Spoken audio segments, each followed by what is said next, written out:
गिबियावनो नोंथांमोननि गेजेरजों दिनैनि बे जुमदुवार सिनियर सेकेन्डारि स्कुल आरो जुमदुवार कलेजा बेवहाय दिनै बिथांमोना 25 बोसोरनि दिनैहाय मोनसे सिलभार जुबलि बिथांमोना फालिदों। बे रुपथि मायथाइ फोरबो फालिनायाव बिथांमोननि दिनैनि बे मोनसे रंजाथाव समाव आङो दुलाराय बर' फरायसा आफादनि जानानै बे हालामनि थाखाय अराय सोलोंथाइखौ गुदि खालामनानै गुन गोनां सोलोंथाइ मोनहोनाय आरो जोंनि हालामनि नैनि फरायसाफोरखौ गासैखौबो मोनसे गोदान मोखां होनायनि थाखाय बिथांमोननि 25 बोसोरनि बे जार्नियावहाय बे दावबायनायाव बिथांमोनखौ आङो जोबोरैनो हामबायनाय होदों दुलाराय बर' फरायसा आफादनिफ्राय। आरो बिथांमोना जाहाथे इयुनाव आरो माने फरायसाफोरनि मोजांनि थाखाय आरो बे हालामनि जौगानांगौनि थाखाय आरोबाव अराय बेबादि गुन गोनां सोलोंथाइनि बुब्लियाव गोग्गो खामानि मावलांनो हागोन होननानै मिजिं दङ। आरो बिनिखायनो दिनै बेयाव बिथांमोननि जे बाहागो लानायजों बिथांमोननि खावलायनायाव जोङो दिनै मोननो हायो जे बेवहाय मोनसे सबिनिरबो बिथांमोना बेखेवबाय, जायजों जाहाथे बे जागायनायनि जारिमिननिफ्राय लानानै इयुनाव माबायदि दावगालांगोन बिनि माखासे मिजिंखौ लाखिनानै जों बयबो बे हालामाव बेबादि गुन गोनां सोलोंथाइनि थावनिखौ जोङो सिबिलांनांगौ।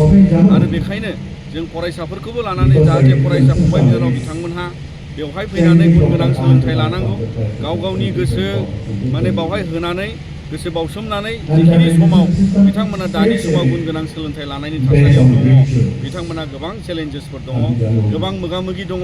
दा बेबायदिनो दिनैनि जुगाव बिथांमोना दा डिजिटेल एजआव बा डिजिटाइजेसन मोनसे एजआवहाय बिथांमोना लेखा फरा फरायनायनि थासारियाव गाव गावनि समखौ गोसो होनानै बाहायनांगौ, जाहाथे बिथांमोना मबाइल आरो गुबुन गुबुन बेबायदि समाजनि बिजोङाव बेस्थ'खौ बारा दोनालासिनो लेखा फरायनायाव बांसिन गोसो होनांगौ। बेजों लोगोसे जोङो गुबुन गुबुन समाज बेरेखायाव मोगा-मोगिखौ फरायसाफ्रा बिनिफ्राय गोजानाव थानांगौ, जेरै ड्राग्स, जौ, जुवा बायदिसिना दिनैहाय उन्दै बैसोआव हाबा जानाय आरो बेबायदिनो मानसि लांखारनाय आरो बेबायदिनो हिउमेन ट्रेफिकिं जानो नागिरनाय बेफोरनिफ्राय सांग्राङै जोङो बयबो फरायसाफ्रा गोजानाव थानांगौ, जाहाथे राफोद समाज, राफोद सुबुं धोन, राफोद रांखान्थि फेहेरनायनि गोहोम गोनां जोङो बेवहाय गुन गोनां सोलोंथाइ लानानै दावगानो हायो। बेखिनिखौ नोंथांमोननि गेजेरजों जोंनि बे जुमदुवार हालामनि गासै फरायसाफोरखौ बेबायदि मोनसे आरो गुबुन गुबुन जायगायाव थानाय फरायसाफोरखौबो जोङो बेबायदि गोग्गो सोलोंथाइयाव जुजिलांनो थाखाय खावलायो। एरियायाव नुनो मोनो जे माखासे फरायसालिमाफोरा माखासे जिराब जिथाब जानायखौ जों नुनो मोनो। लोगोसे गोबां टेटआव उथ्रिसार जानो हानाय टेट क्वालिफाइफोर बिथांमोना दासिमबो ओरैनो दङ। दा बैसोरखौहाय नोंथांमोना एबसु हिसाबैहाय दा मा जेनेबा बिबुंथि लाखिनो सानो?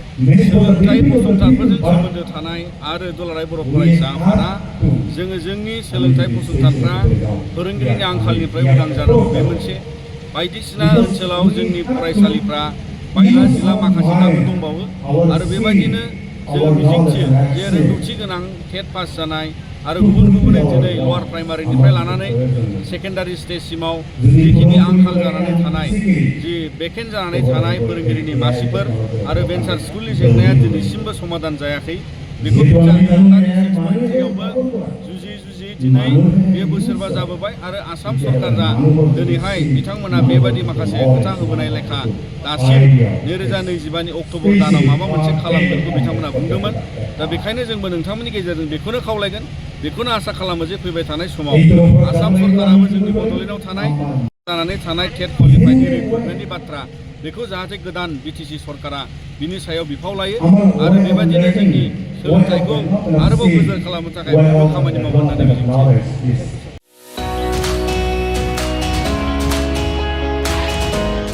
मोनसे फोसावथाय bachelor of vocational nursing care लानो गोसो गुदुं लाइमोनफोरनि थाखाय मोनसे गोजोनथाव खौरां। बाक्सा जिल्लानि सिङाव थानाय बरमायाव rural institute of health science group of vocational nursing इडुकेसनाव बेचलर अफ भकेशनेल नार्सिं केयारनि थाखाय मुं थिसननाय एबा एडमिसना सोलिगासिनो दं।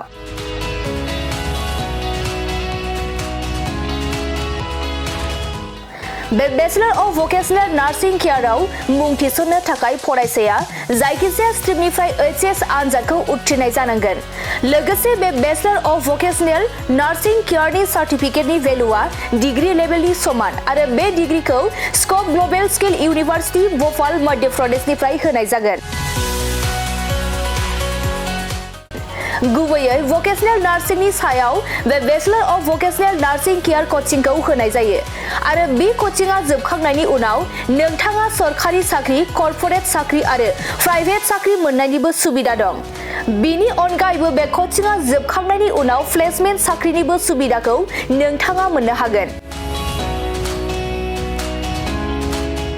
बेनिखायनो जाय बिथांमोना बे bachelor of vocational nursing care कर्सखौ खालामनो गोसो थाबैनो नैबे 8723035865 जानबुं नम्बराव सुलाद लानानै गावनि मुंखौ थिसननो हागोन।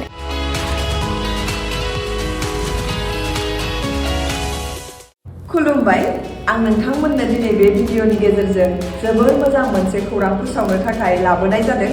जोंनि बाक्सा जिल्लानि सिङाव थानाय बरमायाव rural institute of health science group of vocational nursing इडुकेशनाव bachelor of vocational in nursing केयारनि एडमिशना सोलिगासिनो दङ आरो बेयाव एडमिशन लानो थाखाय स्टुडेन्टआ जायखिजाया स्ट्रिमनिफ्रायनो 12 पास जानाय जानांगोन आरो बेनि सार्टिफिकेटनि भेलुआ ग्रेजुवेट लेभेल एबा डिग्री लेभेलनि समान आरो बे डिग्रीखौ scope global skill university Bhopal Madhya प्रदेशनिफ्राय होनाय जागोन। स्पेसियेलि भकेशनेल नार्सिंनि सायाव बेस खालामनानै बे कर्सखौ होनाय जायो। कर्स कमप्लिट जाखांनायनि उनाव गभर्नमेन्ट जब, कर्परेट जब आरो प्राइभेट जबजों लोगोसे फार्दार मास्टार डिग्री खालामनो गोसोब्ला खालामनोबो हायो आरो बेयाव कर्स कमप्लिट जाखांनायनि उनाव प्लेसमेन्ट जबनिबो सुबिदा दङ। बिदिब्ला एथ' मोजां सुबिदाखौ जों मानो जोंनि आखाइनिफ्राय बारग'होनो?